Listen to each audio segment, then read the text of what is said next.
시청자 여러분 안녕하십니까? 뉴스 리듬을 시작하겠습니다.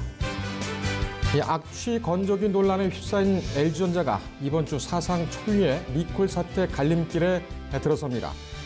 한국소비자원에 접수된 불만 신고가 이달 들어서만 2,700억 건을 넘었고 소비자원과 공정거래위원회도 진상조사에 착수했습니다. 장장 96일간을 표류하던 추경안이 극적으로 돌파구를 찾으면서 가까스로 국회가 정상화됐습니다. 일본 경제 침략과 동북아 정세를 고려한 대승적 결단이라지만 총선 눈치 보기와 패스트트랙 수사 방탄용이라는 지적도 나오고 있습니다. 서울 최초의 시각장애인 전용 경로당이 성북구 동선동에서 문을 열었습니다. 복지에 더욱 취약한 장애인 노인들의 공동체 문화 형성에 적지 않은 도움을 줄 것으로 기대됩니다. 오늘도 저희 뉴스 리듬팀은 시청자들께서 꼭 아셔야 할 만한 뉴스들로 구성을 했습니다. 먼저 뉴스 종합 터미널 시스템 뉴스통에 올라와 있는 이 시각 주요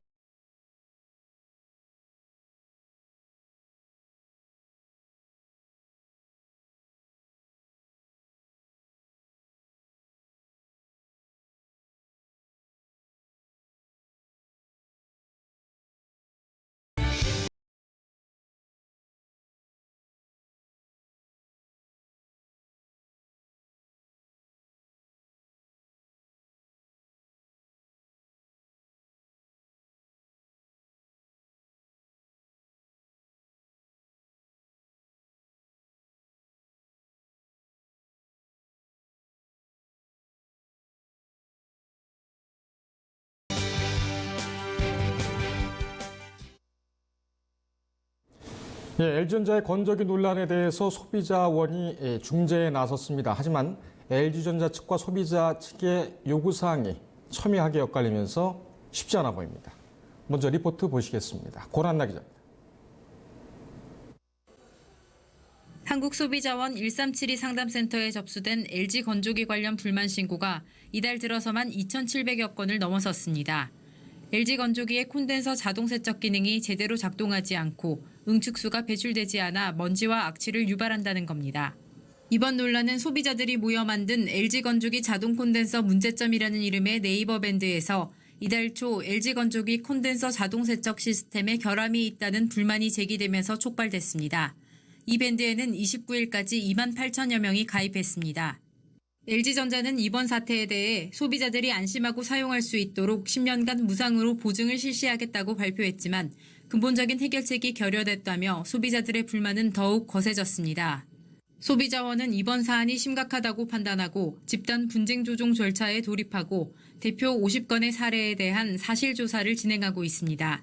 공정거래위원회도 LG건조기의 과장 광고 여부에 대해 조사한다는 방침입니다. LG전자 건조기 관련 1372 소비자 상담센터에 접수된 상담 건수는 7월 1일부터 29일까지 약 2,700여 건이고요. 한국소비자원은 우선 7월 19일까지 접수된 소비자 건을 대상으로 집단 분쟁 조정 절차를 진행하고 있습니다. LG전자는 최근 네이버 밴드 대표자들과 간담회를 가진 데 이어 이달 말인 내일까지 먼지가 필터를 거치지 않고 콘덴서로 유입되는 것에 대한 구조적 개선안과 리콜 여부를 내놓을 예정입니다. 한편 LG전자가 오늘 오후 4시 발표할 2분기 경영 실적은 모바일과 TV 사업의 타격으로 부진한 성적을 낼 것으로 예상됩니다. 만약 리콜이 진행된다면 하반기에는 적자 전환 가능성도 제기되고 있습니다. 리콜이 아닌 제품의 구조적 개선만으로도 비용 발생은 불가피한 상황입니다. 뉴스토마토 권한나입니다.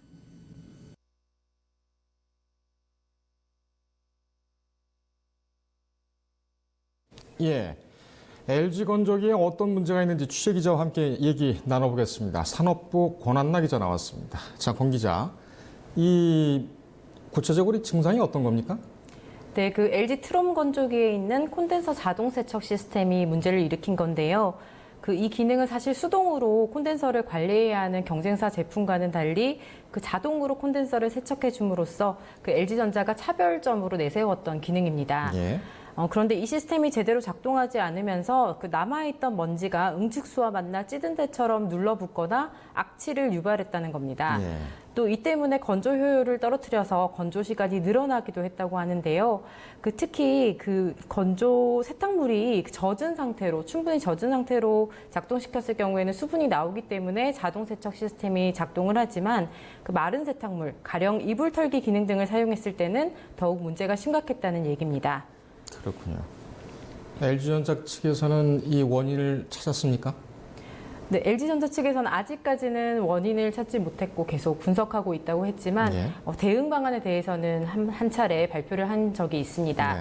지난 9일 LG전자는 소비자들의 불만이 폭주하는 것을 확인하고 그 소비자들이 안심하고 사용할 수 있도록 10년간 무상 보증을 실시하겠다라고 밝혔는데요. 네. 그때 당시에 LG전자의 처방을 보고 땜질 처방에 불과하다라며 소비자들의 반발은 더욱 거세졌습니다. 예. 소비자들이 가장 분노한 부분은 LG전자가 콘덴서 자동 세척 시스템의 결함을 인정하지 않고 관리의 문제나 혹은 일부 소비자만의 문제로 치부했다는 겁니다.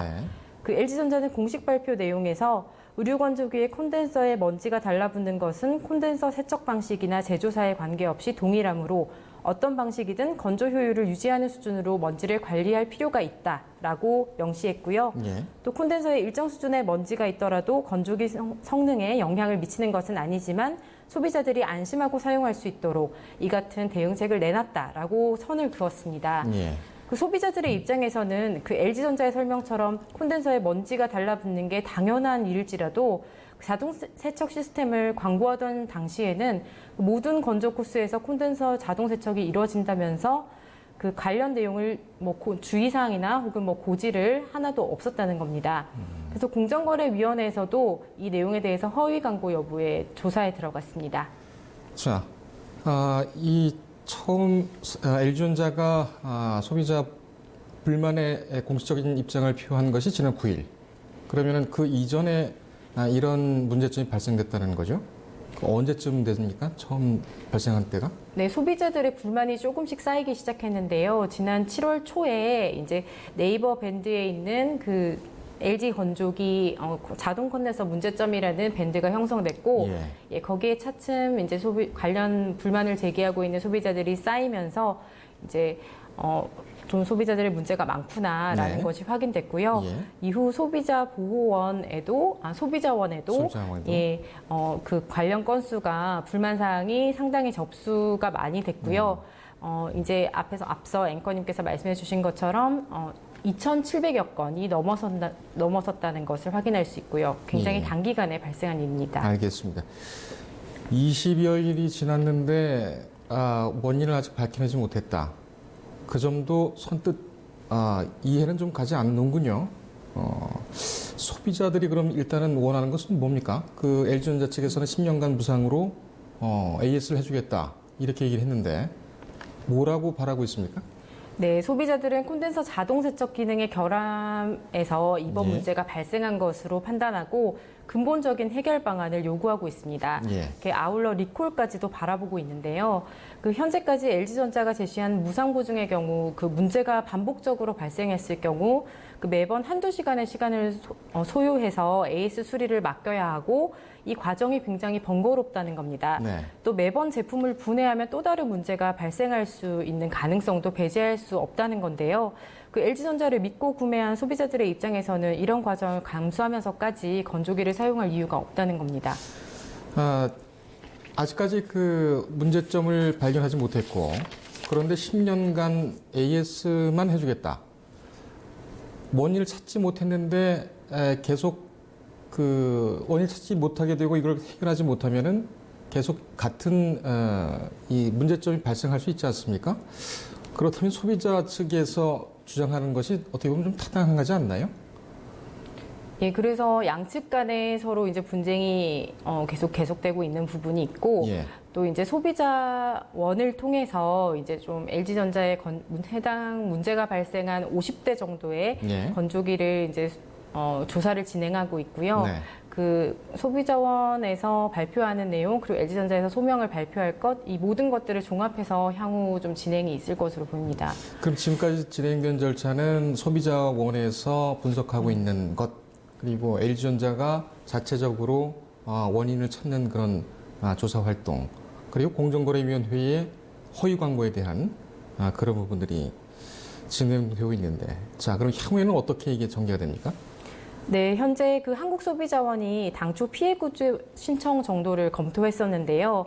그 지난 19일까지 1372 상담센터에 그 1,500건에 육박하는 불만 신고가 접수되면서 이제 사안의 심각성을 깨닫고 바로 집단 분쟁 조정으로 돌입하기로 결정을 했습니다. 예, 그래서 22일에 해당 내용의 이제 접수에 들어갔는데요. 19일까지 접수된 1,500건에 대해서만 들어갔고 향후 또 접수된 건에 대해서는 향후 반영한다는 얘기입니다. 추가로. 예, 맞습니다. 예. 그 소비자 분쟁 조정은 그 민사 소송을 대체할 수 있는 분쟁 해결 방법인데요. 그 상임위원을 포함한 3명에서 11명의 위원이 참석해서 이 사건을 심의 의결하는 과정을 거치게 됩니다. 예. 소송에 비해서는 비용이 좀 적게 들고 간편하다는 장점이 있는데요. 네. 이 소비자 분쟁조정위원회 개최 후에 분쟁조정 결과에 따라서 그 양 당사자의 수락으로 조정이 성립될 경우 그 확정 판결과 동일한 재판상 화해 효력이 발생하게 되는데요. 예. 소비자는 관할 법원에 강제 집행을 신청할 수 있게 됩니다. 예. 네, 그 소비자원의 집단 분쟁 조정에 대한 접수는 그 60일 이내, 즉 9월 20일께 조정 개시 여부를 결정해서 홈페이지 추가 피해 소비자들의 개시 공고를 진행한다는 얘긴데요. 예. 그 다만 피해 원인 규명에 대해서 추가 조사가 필요할 경우에는 그 개시 결정 기간이 경과한 날로부터 최대 60일의 범위에서 개시 결정이 보류될 수도 있습니다. 그렇군요. 이 지금 문제가 된 그 건조기가 얼마짜리입니까? 예, 일반적으로 지금 현재 문제가 되고 있는 게 14kg, 16kg 건조기가 주로 문제가 되고 있고요. 예. 전체 건조기 자동 컨센서 시스템을 장착한 모델의 경우는 8, 9kg도 있기는 합니다만, 아하, 예. 이제 주로 문제가 되는 모델의 경우 200만 원의 대의 가격을 형성하고 있습니다. 그러니까 자동 건조 기능은 다 탑재가 되어 있는데 문제가 되는 건조기는 10에서 13kg예요? 예, 14, 16kg가 14, 16kg? 이제 좀 많이 문제 발생 빈도가 조금 더 높고요. 네. 8, 9kg도 문제가 없는 것은 없는 아니라고 것은 합니다. 아닙니까? 예. 그렇다면 전체적으로 문제가 있다고 예. 봐야 되겠군요. 이 LG전자하고 소비자 대표 측이 얼마 전에 만났었죠. 어떤 내용이 얘기가 됐습니까? 네, 그 지난 23일 네이버밴드 대표자와 LG전자 관계자들 간에 그 5시간가량의 간담회가 있었다고 하는데요. 그 LG전자 측에서 이처럼 한국소비자원 같은 기관이 아닌 그 소비자 대표를 직접 만난 사례는 굉장히 드물다고 합니다. 예. 그만큼 LG전자 측에서도 이번 사태를 심각하게 받아들이고 있고 또 개선 의지도 가지고 있다고 한편으로는 해석할 수 있겠는데요. 물론 이제 결과는 조금 지켜봐야 될 문제인 것 같습니다. 예. 네, 저희가 그 입수한 음성 파일에 따르면 그 LG전자는 이달 말까지 관련 내용에 관한 입장을 밝히기로 했습니다. 예. 네, 관련 내용 한번 들어보도록 하겠습니다. 저희들도 조금 놀란 부분이 있습니다. 저희 테스트 결과하고 실제로 현장에서 나온 사진하고에 저희 예상했던 그 정도 수준을 넘어선 그런 부분이 분명히 보이는 부분이고요. 저희들 그쪽 부분에 대해서는 계속해서 검토하고 그게 원인이 뭔지 그리고 어떤 이유로 해가지고 이런 식으로 그런 식으로 쌓이는지 부분에 대해서는 계속 검토하고 추가적인 아이디어를 좀 내고 하는 그런 부분이 있습니다. 7월 한 말 정도 되면은 뭔가 그 원인하고 왜 그렇게 좀 그 제품별로 이렇게 차이가 나는지 하는 부분을 조금 설명드릴 수 있을 것 같아요. 예, 지금 LG전자와 소비자 대표가 만나서 얘기했던 내용 중에 LG전자 측 얘기를 녹음 파일로 들으셨습니다. 권 기자, 이 녹음 파일은 어떻게 입수를 했습니까? 예, 이번에 LG전자와 만난 소비자 대표라고 할 수 있는 그 네이버밴드의 LG전자 자동 컨덴서 세척 시스템 문제점이라고 하는 그 밴드의 대표자들이 간담회를 참석했고 네. 그 당사자를 통해서 입수를 했습니다. 그렇군요. 음성 파일 내용에 또 다른 것은 없습니까? 기존의 LG전자가 얘기한 내용과 조금 대치되는 부분이 있는데요. 그 응축수 잔수에 대한 악취에 대해서는 예. 기존의 입장과 조금 차이가 있습니다. 아하. 예, LG전자는 트론 건조기에서 악취가 발생했다는 사실을 인정하지 않았고 그 지난 9일 발표했던 입장문에서도 해당 내용은 제외했었습니다. 예. 그런데 반면 해당 파일에서는 악취 문제는 인정을 하되 그 건조기의 본질적인 문제로 제조사들이 공통적으로 풀어가야 할 문제라고 표현했습니다. 예. 또 LG전자가 생각하는 바람직한 해결 방안에 대해서도 언급했습니다. 그러니까는 공식적으로 발표한 것에서는 악취 문제는 인정하지 않았는데 22일이었습니까? 지난 22일 날 소비자들 대표와 만났을 때는 이 부분을 인정을 했군요. 예, 이 녹음 23일, 파일도 예. 23일 이 예. 녹음 파일도 준비가 됐습니까? 예. 예, 같이 들어보겠습니다. 저희들이 냄새가 건조기에서 냄새가 안 난다고는 절대 이야기가 안 합니다. 모든 메이커들이 건조기에서 냄새가 나는 부분이 있고 냄새가 나는 원인 자체는 건조기도 물이 있기 때문에 그쪽 물속에 잔류할 수 있는 미생물이라든지 미생물의 변소작용에 의해서 냄새가 발생할 수도 있다는 부분이고요. 이거는 뭐 감히 그 엔지니어로 이렇게 말씀드리겠지만 알아서 말씀드리지만은 그 구조가 동유사한 부분에서 저희들 메이커들, 제조사들이 다 앞으로도 고민해야 되는 그런 부분입니다. 그래서 어떻게 하면 잔소스를 고객들이 지금 당장 할 수 있는 부분이 잔소스를 그것도 불편하다고 하면은 그 수동으로 좀 뺄 수 있는 그런 구조를 만든다든지 아니면 보다 더 냄새 제거를 관리할 수 있게끔 코스를 만든다든지 그런 쪽 부분은 저희들이 계속 하겠습니다. 노력하겠습니다. 예, 지금 LG전자 측의 설명을 특히 이제 악취 부분에 대한 설명을 들었는데 권 기자도 건조기 씁니까? 예, 저도 LG전자의 트롬 건조기 14kg. 그러면 지금 문제가 있는 그 기종이군요. 예, 맞습니다. 어떻습니까? 제대로 작동합니까? 저는 사실 그 건조기의 그 이불 털기 기능과 같이 예. 그 수분이 함유되지 않은 기능을 아직은 사용하지 않고 있어서 그게 문제가 발생하지 않았고요. 네. 그 LG전자 측에서도 그 음성 파일에서 설명하는 내용을 보면 일정 양 이상의 수분이 있을 경우에는 자동 세척 기능에 문제가 없지만 이제 수분이 없을 경우에는 이제 먼지가 엉겨 붙어서 예. 이 문제가 발생할 수 있다라는 설명을 하고 있습니다. 예. 사실 조금 두려워서 그 이불 털기 기능을 사용하지 못하고 있습니다. 예, 오늘 가서 좀 사용 좀 해보십시오. 예, 한번 실험을 해봐야 될 것 예, 같습니다. 어떻게 보면은 우리 그 기자가 피해자 입장인 상황에서 직접 취재를 한 것이기 때문에 더 신뢰성이 있을 것이라고 저는 생각을 합니다. 시청자들께서도 그렇게 생각을 하실 텐데 보통 건조기, 빨래 건조기 하면은 언제 많이 씁니까? 예, 좀 장마철과 같이 비가 많이 올 때나 혹은 뭐 겨울철처럼 야외에서 건조를 하기 힘든 상황에서 건조기를 많이 사용하고요. 요새는 또 그냥 그런 상황이 아니더라도 그 수건이나 속옷 같이 조금 뽀송뽀송하고 네. 그 먼지를 많이 제거할 필요가 있는 제품의 경우에는 그냥 일반적인 상황에서도 많이 사용을 합니다. 그렇군요. 빨래에서 특히 이제 그 장마 때 빨래를 아무리 잘 말린다고 하더라도 실내에서 말리면은 이 냄새가 나기 마련이거든요. 굉장히 좀 불쾌한 냄새가 나게 되는데 그때 주로 쓰는 것이 바로 건조기인데 이 건조기에서 오히려 악취가 난다? 이거는 건조기의 기능을 제대로 다 하지 못하는 것 아닌가 이렇게 또 생각이 되고 건조기의 본질적인 문제다. 제조사들이 공통적으로 풀어가야 할 과제라고 답한 것은 어떻게 보면 책임을 회피한 것이 아닌가 이렇게 생각이 됩니다. 다른 그 경쟁사들의 건조기에서도 동일한 문제점이 발견된 바가 있습니까? 정확하게 제가 아직 확인해 보지는 못했지만 네. 그 콘덴서라는 부분에는 기본적으로 이제 열 교환기가 콘덴서인데요. 여기에 이제 먼지가 끼는 현상은 어느 건조기나 공통적으로 발생을 하고요. 예. 이제 그것을 수동으로 제거를 하느냐, 자동으로 제거하느냐가 그 제조사별 차이인데 LG전자 건조기의 경우는 그 소비자들의 어떤 그 차별화된 기능으로서 자동 건조 시스템을 제공을 했고 그리고 이제 당시 광고나 그 소비자들에게 안내를 할 때 이 자동 컨덴서 시스템이 있기 때문에 이 부분을 신경 쓰지 않아도 된다는 그 느낌을 받게 했습니다. 예. 그래서 지금 소비자들이 얘기하는 부분은 이거 자체를 제거해야 된다는 걸 사전에 고지를 했다면 관리를 했을 수 있는데 네. 고지하지 않고 자동 컨덴서 세척 시스템을 강조를 하면서 예. 이제 관리하지 않고 그냥 둬도 된다. 이 편의성을 강조했음에도 불구하고 이 같은 문제가 발생했고요. 또 악취의 문제는 거기에서 발생하는 물이 아래쪽에 고이면서 예. 이제 뭐 여러 가지 미생물들이 번식하면서 악취가 발생하게 되는 건데요. 네. 이제 그 문제 역시도 이제 대부분의 제조사에서 발생할 수 있는 부분이기는 합니다. 그렇군요.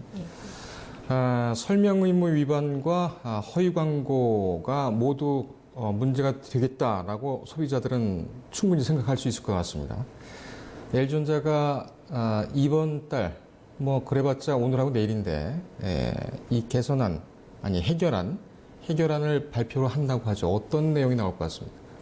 예, 그 LG전자는 이번 입장문에서 그 제조상의 결함 여부 그리고 광고법 위반 여부 등을 소명할 것으로 예상되는데요. 예. 그 먼지가 콘덴서로 유입되지 않는 방식의 구조적 개선안을 내놓을 가능성도 있을 것으로 보입니다. 예. 그 이번 간담회에서 LG전자 측은 그 최근 내놓은 콘덴서 10년 무상 보증 또 그 수동 코스 추가, 또 펌프 성능 개선 소프트웨어 업데이트와 같은 해결책도 있지만 이것은 그 근본적인 해결책을 만들어내는 과정에서 소비자들이 불편을 느끼는 부분을 최소화하기 위한 것이지 예. 근본적인 해결책은 별도로 마련하고 있다는 것을 재차 강조했기 때문에 조금 기대를 해보고 있습니다.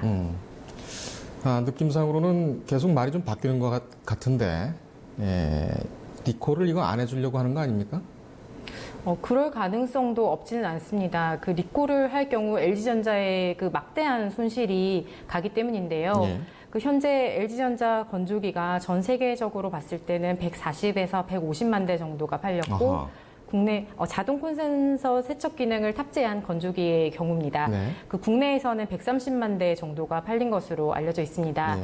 그래서 단순히 계산을 해봤을 때 그 한 대당 100만 원이라고 치더라도 예. 그 조 단위의 그 아하. 비용이 투입되기 때문에 그 LG전자의 그 막대한 손실이 불가피한 상황이고요.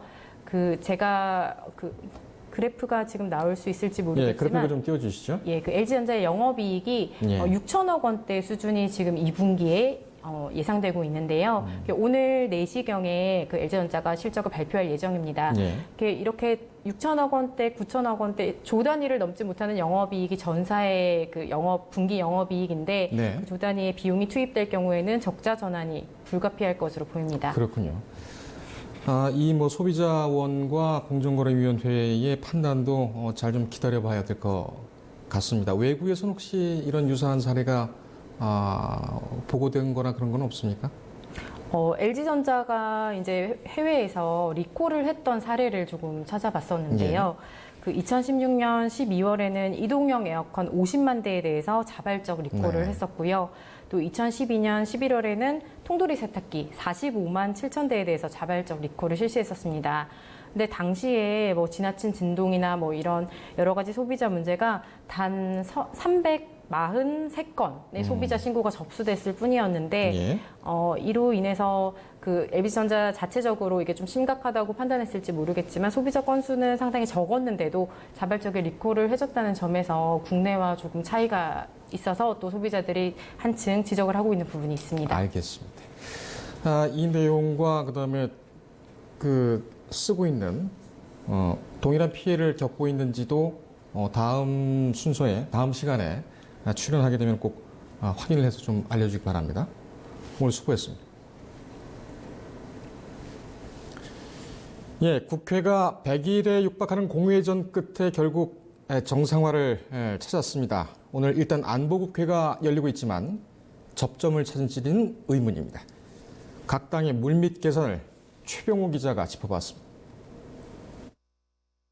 국회가 추경과 민생 법안을 처리하기 위해 7월 임시국회 일정에 합의했습니다.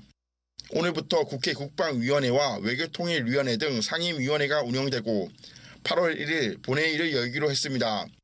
국회가 다시 개회한 건 6월 임시국회가 지난 19일 빈손으로 회기를 마친 지 열흘 만입니다. 그간 야당은 안보국회를 고집했고 더불어민주당은 추경 처리를 강조하며 입장 차이를 좁히지 못했습니다. 여야가 동상이몽을 끝낸 건 안보 경제 위기 상황에 국회가 정쟁만 일삼는다는 비판 때문입니다. 일본은 7월 1일부터 우리나라에 대한 반도체 세제 세계 품목의 수출을 규제했고 러시아는 독도 영공을 침범한 데 이어 일본은 독도 영유권을 다시 주장하고 나섰습니다. 북한은 신형 단거리 미사일까지 발사하며 한반도 평화에 찬물을 끼얹었습니다. 국내외 정세를 살피고 여론 동향을 눈치 보는 정치권도 손익계산에 분주해졌습니다.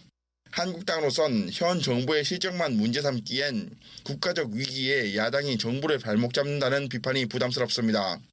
민주당도 집권당으로서 추경을 처리하지 못하고 있다는 무력감이 큽니다. 또 야당과 불협화음이 8, 9월까지 지속될 경우 내달 예정된 중폭개각 이후 인사청문회를 장담하기 어렵습니다. 이런 가운데 여야 5당은 일본의 경제 침략에 대응하고자 투당적 비상협력기구인 일본 수출규제대책 민관정협의회를 만들고 오늘 첫 회의를 열었습니다. 지난 18일 문재인 대통령과 여야 5당 대표 회동 때 일본 경제 침략에 대응할 범국가적 기구를 구성하자는 제안이 나왔고 어제 정치권이 이를 대승적으로 합의한 겁니다. 모처럼 만에 여야가 힘을 합친 상황에서 밀린 입법 과제가 얼마나 속도를 낼지 주목됩니다. 뉴스토마토 최병호입니다. 네, 최근 성북구가 서울 최초로 장애인 전용 경로당을 열었습니다. 이것이 화제가 되고 있는데 지역 공동체의 또 다른 긍정적인 문화를 조성할 것으로 기대가 됩니다. 하지만 시설 안전은 또 문제가 되고 있습니다. 신태영 기자입니다. 서울 최초의 시각장애인 전용 경로당이 장애인 노인들의 공동체 문화의 형성에 도움을 주고 있습니다. 최근 성북구 동순동에 문을 연 성북시각장애인 경로당입니다. 36제곱미터 남짓한 공간에 남성과 여성 사람방을 만들어 대화할 수 있도록 했고 운동방과 안마방 같은 편의시설을 갖췄습니다. 보행이 힘든 시각장애인은 운동량이 부족하기 때문에 운동할 기회가 부족한 실정입니다. 저소촌에 있는 동순동은 유독 노인 시각장애인이 많아 전용 경로당의 수요가 컸습니다. 동순동의 장애인 중 시각장애인 비율은 17.57%로 성북구의 10.89%보다 높으며 시각장애인 중 65세 이상 연령대는 47.52%나 돼 성북구의 2.5배를 넘습니다. 전체 노인의 인구 비중이나 전체 장애인의 인구 비중은 오히려 성북구 평균보다 적은 편입니다. 현재 경로당의 등록 인원은 30명입니다. 전국의 시각장애인 경로당은 8곳 있지만 다른 시설과 붙어있는 데 반해 성북시각장애인 경로당은 독자적인 공간이 있다는 점이 다르다는 설명입니다. 90m 거리에 시각장애인 복지관이 있지만 경로당 회원들은 전용 공간이 생긴 점을 기뻐하고 있습니다. 거기 복지관에는 이제 저녁 6시면 문을 닫거든. 경로당엔 여기 9시경서부터 놀러 오면 7시에도 있을 수도 있고. 오후 시간에는 좀 바람도 좀 쏘이고 앉아서 우리끼리 또 만나서 얘기도 좀 하고 해야 되는데 그 공간이 아주 없었죠. 어려웠었죠. 복지관은 그 사람이 많이 이용하고 쳤죠. 다만 보완이 필요해 보이는 점들도 있습니다. 사유지로 둘러싸여 있어 미처 다 깔지 못한 점자 블록을 마주놓고 출입 계단의 안전을 개선해달라는 요구가 나옵니다. 성북구가 노인 시각장애인 공동체 형성에 첫걸음을 뗐습니다. 앞으로도 공동체 문화를 발전시켜 나갈 수 있을지 주목됩니다. 뉴스토마토 신태현입니다.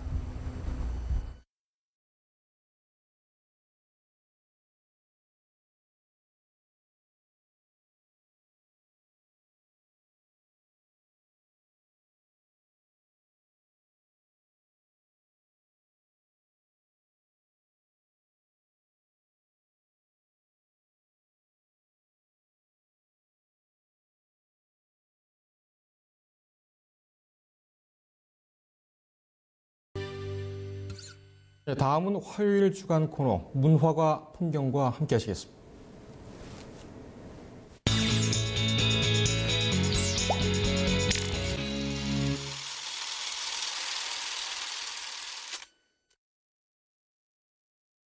가로 세로 3m의 창문도 없는 방.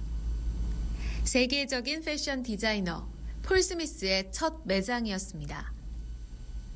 1970년 노팅엄 뒷골목의 이 단칸방에서 그는 꿈을 꾸기 시작했습니다. 자신이 키우는 반려견 호머를 매장 매니저 역할로 세우고 이틀만 문을 열었습니다. 나머지 요일에는 생계를 유지하기 위해 다른 일을 하기도 했습니다.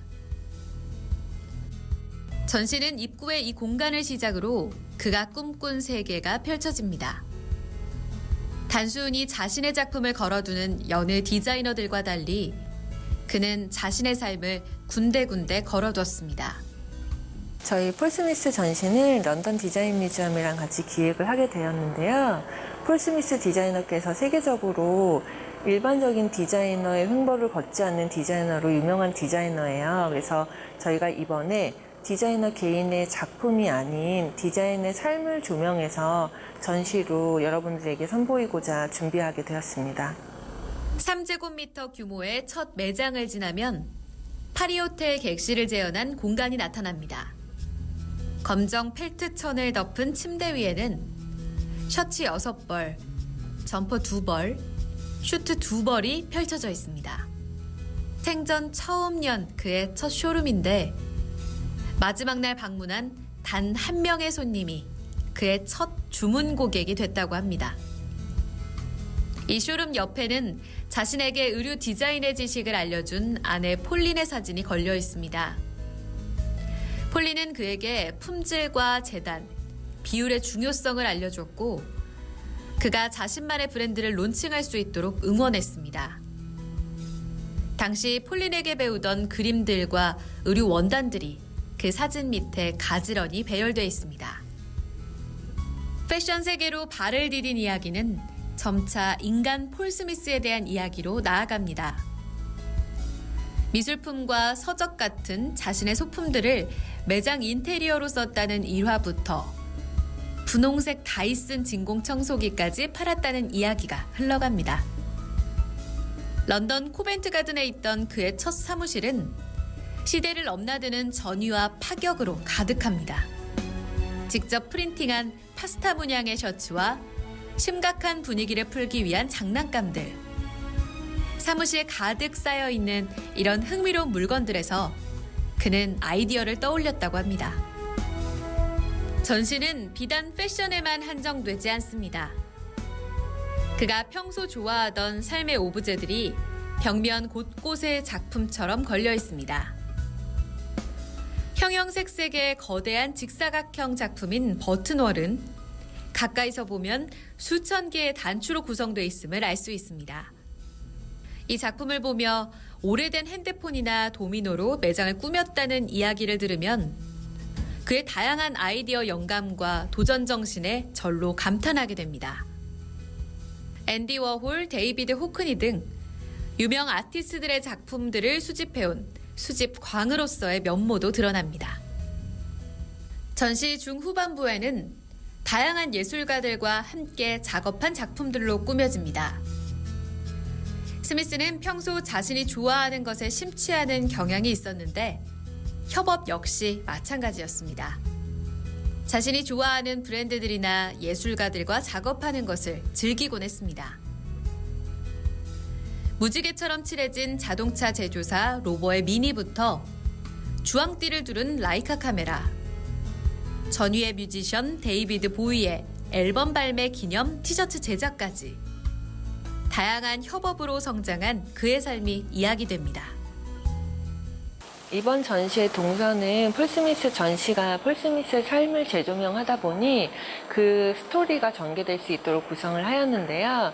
전시장 초반부에서는 디자이너 폴 스미스가 어느 부분에서 영감을 받고 그 부분을 어떻게 재해석했으며 어떻게 구상하고 있었는지를 볼 수 있는 공간으로 구성되어 있고요.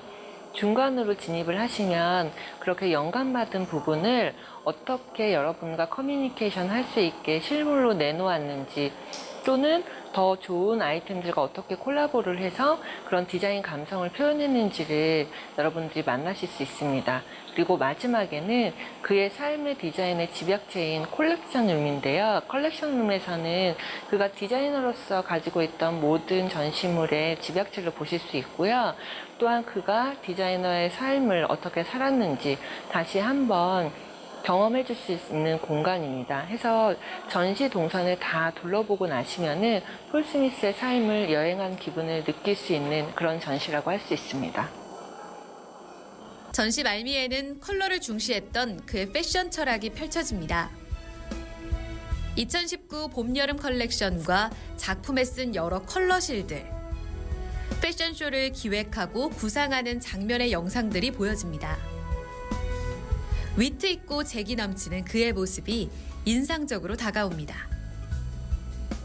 매일매일은 새로운 시작. 전시관 마지막 걸음에 적힌 그의 문장입니다. 실제 포스트잇에 써두고 매일 이를 가슴에 새긴다는 그의 뜻을 환기시키기 위해 전시장에는 대형 사이즈로 확대해 걸어뒀습니다. 지난달 6일 오픈한 전시는 오는 8월 말까지 DDP 배움터 2층 디자인 박물관에서 이어집니다. 런던 디자인 뮤지엄과 서울 디자인 재단이 공동 주최, GIC 클라우드가 주관해 진행됩니다.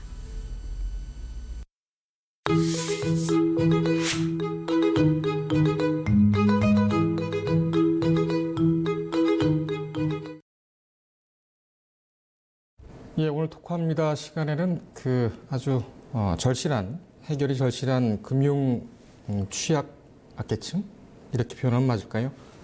아주 적절한 그런 처방을 내려주시는 우리 조성목 서민금융연구원장 겸 FPSB 부회장님과 함께 하겠습니다. 안녕하십니까? 네, 안녕하십니까? 예. 제가 그 지난주에 원장님에 대해서 어떤 얘기를 좀 들은 바가 있습니다. 건배사가 끝까지 간다. 이거 하나만 하신다면서요? 이거 뭐 별다른 이유가 있습니까? 세상에 없는 것이 한 3가지 있지 않습니까? 예. 네, 비밀이 없고요. 공짜도 없고. 인생에 정답이 없습니다. 정답이 없다. 사실 제가 이제 저축은행 구조조정을 2011년부터 이렇게 하면서 네. 참 너무나 좀 힘들었습니다. 그러면서 제가 스스로 위안하기 위해서 예. 한번 힘들지만 끝까지 한번 가보자. 예. 이런 생각으로 이제 건배사를 만들었는데 예. 다른 건배사는 사실 눈에 들어오질 않습니다. 예. 우리 인생이 정답이 없지 않습니까? 예. 그래서 정답은 없지만 끝까지 가보자. 예. 이런 의미에서 하고 있습니다. 2011년도에 저축은행 그 비리 사건이 참 크게 있었죠. 그때 저도 서울중앙지검에서 그 합동수사단을 취재하고 따라다니던 기억이 납니다. 주량이 어떻게 되십니까? 끝까지 가십니까? 아직 이제 저도 이제 나이가 있기 때문에 예. 많이는 못 하고요. 네. 하여튼 자리는 끝까지 합니다. 또 한 가지 들은 것이 아무리 그 약주를 많이 드시더라도 새벽 일정한 시간에는 꼭 일어나신다는 얘기를 들었습니다. 그건 쉽지가 않은데요. 그건 우리 부모님한테 감사해야 될 일이죠. 제가 관리라기보다는 예. 그렇게 강인한 체력을 낳아주셨으니까 예. 감사할 뿐입니다. 그렇군요. 그래서 현직에 계실 때 그렇게 많은 성과를 내신 것이 아마 그런 어떤 근면함 그리고 끝까지 간다는 근성 이런 것 때문이 아니었나 이렇게 또 생각이 됩니다. 지금 이제 서민금융을 위해서 일을 하고 계신데 오늘은 고리사채 이 사채 시장에 대해서 좀 얘기를 해보겠습니다. 또 여기에 대응하는 정부의 또 대안대출입니까? 네, 이 부분에 그렇습니다. 대해서도 얘기를 좀 나눠보겠는데 일단 사채가 그렇고 고금리라는 것도 다 알고 있습니다. 그렇지만은 이 돈이 없는 서민들 같은 경우에는 어쩔 수 없이 대출을 받게 되는데 사채나 대부 대출을 받게 되는데 정부에서는 왜 계속 이 대부 대출 고리 대안 상품을 출시를 하고 있습니까? 사실 그동안 한 5년 동안에만 정부에서 이제 28조 원의 자금 공급을 했습니다. 그래서 이제 어려운 분들 접근성도 제고하고 예. 금융 부담도 이제 완화를 시켜왔는데요. 네. 사실상 공급은 많이 해왔지만 어떻게 보면 금리가 계속 이제 대출 금리가 낮아지고 예. 이렇게 하다 보니까 상대적으로 우량한 신용 등급을 가진 분들이 대출을 받습니다. 예. 예를 들어서 62%가 6등급 이상자들입니다. 네. 그래서 우량자들이 이 정책 자금을 많이 받아가는 예. 그런 현상이 이제 생겼고 또 한 가지는 이제 지금 정부에서 계속 중금리 대출 서민금융회사의 10%대 중금리 대출을 많이 만들도록 유도를 했습니다. 예.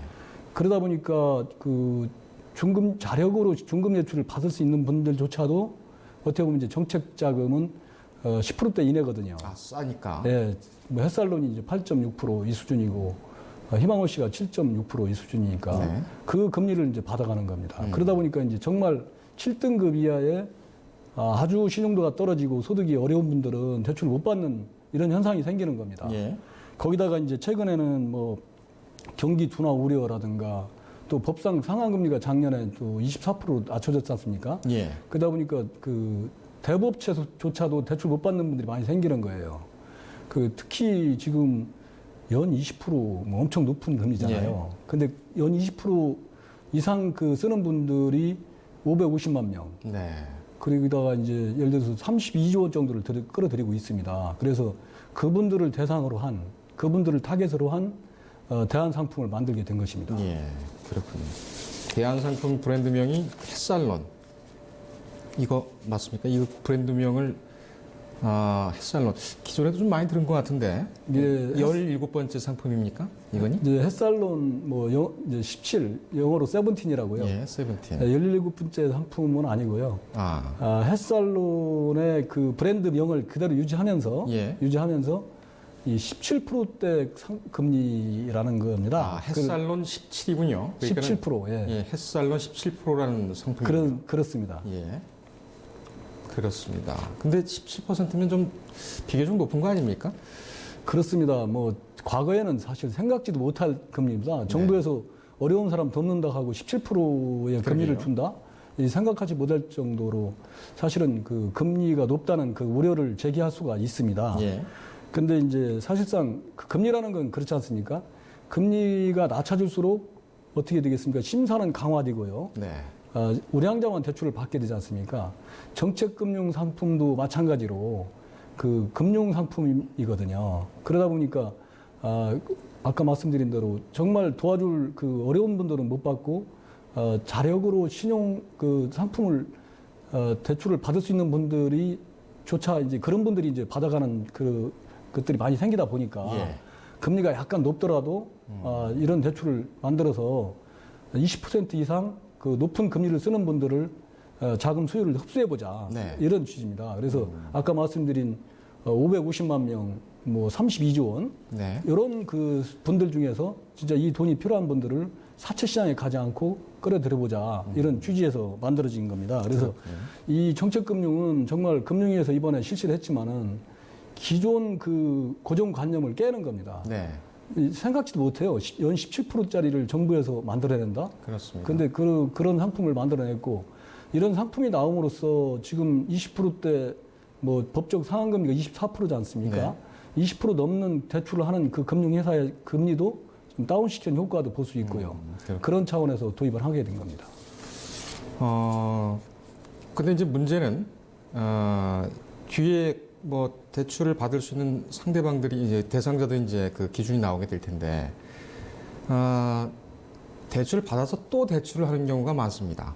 그러니까 다시 말씀드리면, 이런 정부에서 이런 대안 상품을 내놓는다고 하더라도, 예를 들면 20% 이상의 고금리 대출을 쓰다가 17% 대출을 쓰더라도 또 돈이 모자라게 되면 급하니까 또 고금리의 대출을 할 수밖에 없단 말이죠. 그러다 보니까는 고금리 대출을 쓰는 분들이 많게 되고, 이건 어떻게 구조적으로 해결할 방법이 없겠습니까? 그렇습니다. 그 부분이 상당히 걱정입니다. 그 기존에 이제 바꿔 드림론이라고 있었지 않습니까? 그 상품이 결국은 뭐 20%대, 옛날에 계약된 30%대 막 이런 상품들을 10%대 초반으로 이렇게 바꿔줬어요. 바꿔줬는데 그 대출의 30%가 연체율이 생기고 막 이래가지고 이게 지속적으로 운영하기가 좀 힘들어졌던 부분이 있습니다.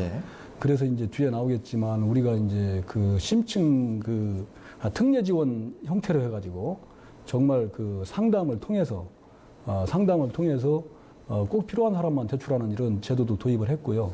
지금 이 상품은 그 700만 원 단일 한도입니다. 이거는 이제 1인당 사채 쓰는 그 평균 금액이 한 이 정도 됩니다.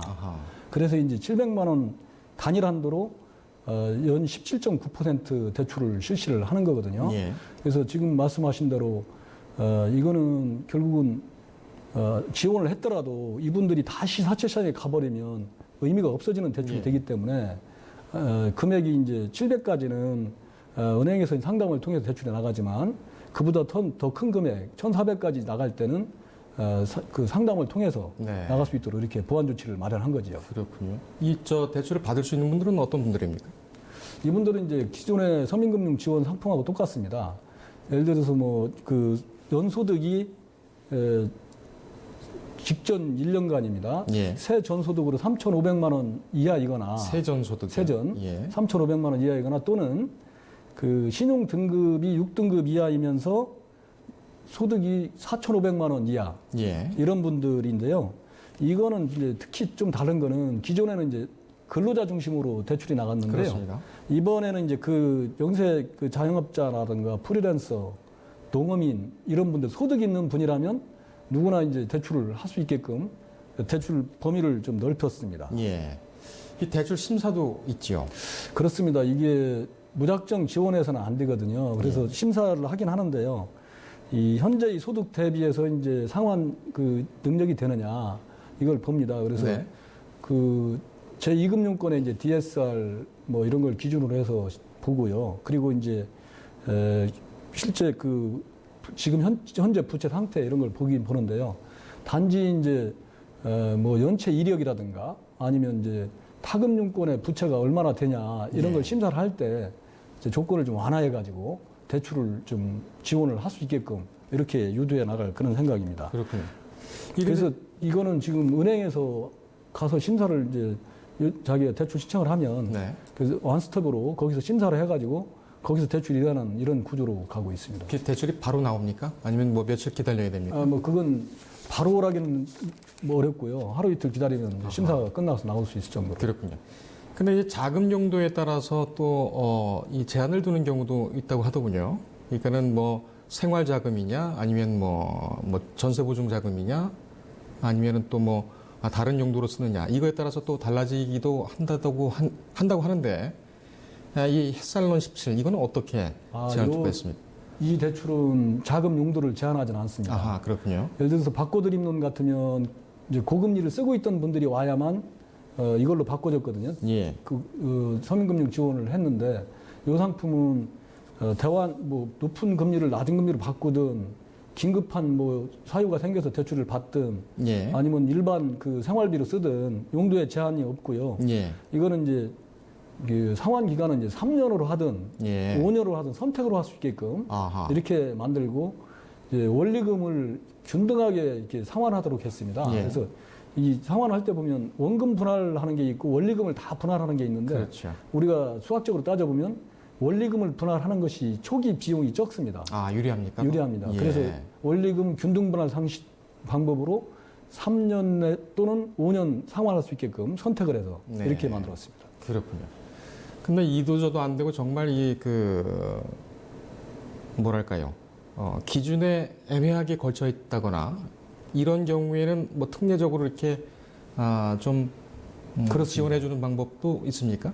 그렇습니다. 보면 이제 은행이라든가 금융권에 가면 뭐 근로소득 영수증을 갖고 와라, 예. 뭐 건강보험이 들어 있는지, 아니면 사업자 같으면 뭐 사업자 등록이 돼 있는지 이런 것들을 다 심사를 해서 기계적으로 심사를 해서 이제 탈락을 시키거든요. 예.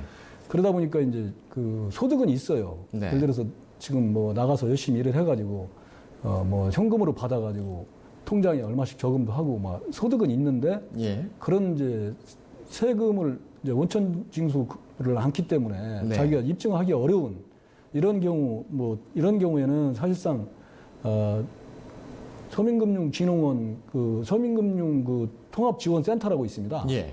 거기에서 이제 심층 상담을 합니다. 예. 자금 용도는 뭐고 앞으로 어떻게 갚을 것이고 이런 거 상담을 해서 이게 이분이 정말 지금 서류를 떼올 수는 없지만 예.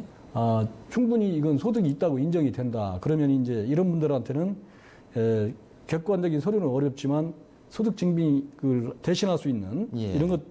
이런 분들 같은 경우는 해줍니다. 예를 들어서 급여를 현금으로 수령하는지 아까 말씀드린 네. 아니면 뭐 개인 택시 운전하시는 분들 그리고 농축산 임업 종사자 예. 이런 분들이 대상이 되겠고요. 특히 이제 살다 보면 또 아프잖아요, 누가. 예. 근데 이제 병원비 등으로 부득이하게 이제 기본 한도를 이제 700만 원을 썼는데 좀 더 필요해요. 누가 갑자기 아파가지고. 예. 그런 경우는 이제 상담을 통해서 1,400만 원까지 한도를 이제 2배로 늘려가지고 예. 지원도 하고 있고요. 예. 그래서 이제 특히 이런 부분은 그런 겁니다. 이제 기계적인 심사를 하는 게 일반 대출이라면은 특례 상품은 뭐냐면 47개 서민금융 지원 통합센터에 가서 상담을 통해서 예. 아까 말씀드린 대로 정성 심사를 하는 거예요. 네. 이분은 정말 대화를 해보고 상담을 1시간 동안 해보니까 충분히 갚을 수 있는 분이다. 이런 게 인정이 됐을 때 1,400만 원까지 대출을 하게 됩니다. 알겠습니다. 한도 중에까지는 알겠는데 이게 한 번만 받을 수 있습니까? 아니면 추가적으로 또 상환을 한 후에 또 받고 그렇게 할 수가 있습니까? 이거는 횟수에는 제한이 없습니다. 아하, 예를 들어서 한 번 700만 원을 쓰고 갚았다. 예. 이건 또 중도 상환 수리가 없이 갚을 수가 있거든요. 네. 그래 갚았다 했을 경우에는 그 또 700만 원 신청해서 쓸 수가 있고요. 예.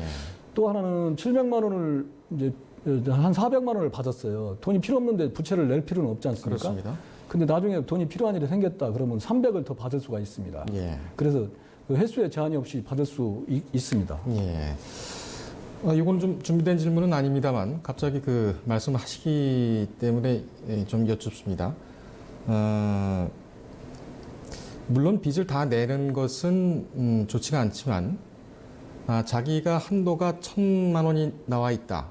은행 대출을 할 때에 그렇게 될 경우에는 미리 받아놓는 것이 좋습니까? 아니면은 그 중에 일부만 하는 것이 좋겠습니까? 다시 말씀드리면 이 1,000만 원을 다 받는 것하고 그 다음에 그 중에 일부를 받는 것하고 금액의 차이에 따라서 신용등급도 변동이 됩니까? 그렇습니다. 뭐 상환 능력이 떨어지면 그만큼 예. 신용등급이 떨어집니다. 그래서 아까 말씀드린 대로 필요한 만큼만 받고 나머지 필요할 때 또 그 700 한도 내에서 받는 게 좋습니다. 그래서 그렇군요. 횟수 제한을 안 하고 700 한도 내에서는 쓸 수 있게 해드리는 게 이제 그런 목적에서 그런 제도를 도입한 겁니다. 그래서 이게 이제 조금 그 상당히 조심해야 될 게 이 빚을 권하는 건 아닙니다, 절대. 네. 이거는 빚을 써서는 안 되는 건데 그렇습니다. 정말 고리사채를 쓸 수밖에 없는 그런 상황에 빠진 분들이 어떻게 보면 금리 부담을 절감시키고 예. 긴급한데 제도권에서 돈을 안 주니까 이런 분들을 살리기 위한 거지 예. 빚을 권장한다든가 그런 절대 아닙니다. 이게 금리가 높습니다. 17.9%면 엄청 높은 금리거든요. 그렇습니다. 예. 이게 구조자금으로 봐야 되겠군요. 그렇습니다. 예, 아주 긴급한 경우만 불가피하게 쓸 수 있는 구조자금이라는 점. 이거 이용 방법은 어떻게? 이거는 이제 그 은행 그 이제 가장 좋은 게 제가 이 방송에서도 여러 번 말씀드렸지만 서민금융진흥원의 서민 맞춤 대출 서비스라고 있습니다. 네. 서민 맞춤 대출 서비스 여기를 이용하면은 온라인 오프라인 다 됩니다. 그래서 특히 이제 이 상품을 신청하려고 가서 내가 이제 그 회원 가입해가지고 자기 신용 정보를 넣었어요. 네. 근데 17.9%짜리 신청하려고 했는데 보니까 10%짜리 상품이 안내가 돼요. 뭐 그런 경우도 생길 수 있거든요. 예. 본인은 신용도가 나쁘다고 생각했는데 좋을 수가 있습니다. 예. 그러면 10%짜리 받으시면 돼요. 네. 그래서 가장 좋은 게 그 서민 맞춤 대출 서비스 온라인 오프라인 서비스를 이용하면 되는데 예. 전화번호는 1397. 예. 1397. 그 우리 그 전화에 맨 구석을 그렇게 한번 누르면 그렇게 되는 시계 방향으로 누르면 1397입니다. 네. 그래서 그렇게 해서 받으시는 게 가장 좋고 두 번째는 9월 2일부터는 은행 13개 은행에서 취급을 합니다. 네. 13개 은행에서 이제 신청을 받아서 대출 취급이 그 은행을 통해서 일어나고요. 예. 온라인으로도 가능합니다. 그래서 온라인은 지금 신한은행이 예. 이제 온라인하고 앱까지 다 준비가 됐습니다. 그렇군요. 그래서 신한은행에서 우선적으로 하고 예. 4분기에 이제 하나은행이라든가 국민은행, 농협 이런 데서 이제 실시를 할 겁니다. 예. 그리고 이제 그 세 번째는 그 서민 종합상담센터 이것도 이제 9월 2일 날 예. 47곳에서 개소가 되거든요. 예. 그래서 이제 1397로 위치에 따라서 어디가 가서 가까운지 확인하셔가지고 예. 상담하시면 되겠습니다. 알겠습니다. 9월 2일이 예, 9월 2일입니다. 예. 그리고 또 하나 이제 성실하게 갚으면 네. 그 금리를 다운시켜 줍니다. 그래서 뭐 3년짜리 대출을 내가 신청했다. 그러면 예. 이제 1년에 2.5%씩 다운이 돼요. 네. 그래서 실제 평균적으로는 한 16%대 예를 들어서 시중에서 지금 중금리 상품이 되는 거고요. 네. 5년짜리다 그러면 매년 1%포인트씩 다운이 됩니다. 예. 그래갖고 이제 17.9에 받았지만 마지막 연도에는 예를 들어서 뭐 13.9가 되고요. 그래서 열심히 이 빚을 가급적 내지 말고 부득이하게 냈더라도 성실 상환 하셔가지고 빚을 줄여야 되겠습니다. 알겠습니다. 오늘도 유익한 말씀 감사합니다. 네, 감사합니다. 예, 조성목 서민금융연구원장과 함께했습니다. 퀴즈 보시겠습니다. 어제 퀴즈의 정답은 불화수소, 당첨자는 DANG1445님. 낯이 익은 아이디군요. 예, 축하드립니다. 오늘 퀴즈 보실까요? 오늘의 퀴즈는 소비자의 권익을 증진하고 소비 생활의 향상을 도모하기 위한 공공기관은 무엇일까요? 라는 내용입니다. 뉴스 분석에서도 몇 번 언급이 됐었죠. 이 퀴즈에 응모하고자 하시는 시청자께서는 뉴스토마토 유튜브를 접속을 하셔서 구독을 눌러주시고 지금 스트리밍되고 있는 채팅창에 정답과 메일 주소를 남겨주시기 바랍니다. 정답을 맞히신 분들께는 폴 스미스 전시 입장권 한 분당 2매씩 보내드리도록 하겠습니다. 예, 장마가 마무리가 됐습니다. 이제 본격적인 더위가 시작될 텐데요. 안전과 그리고 건강 관리에 유의하시기 바랍니다. 뉴스 리듬 오늘 여기까지입니다. 고맙습니다.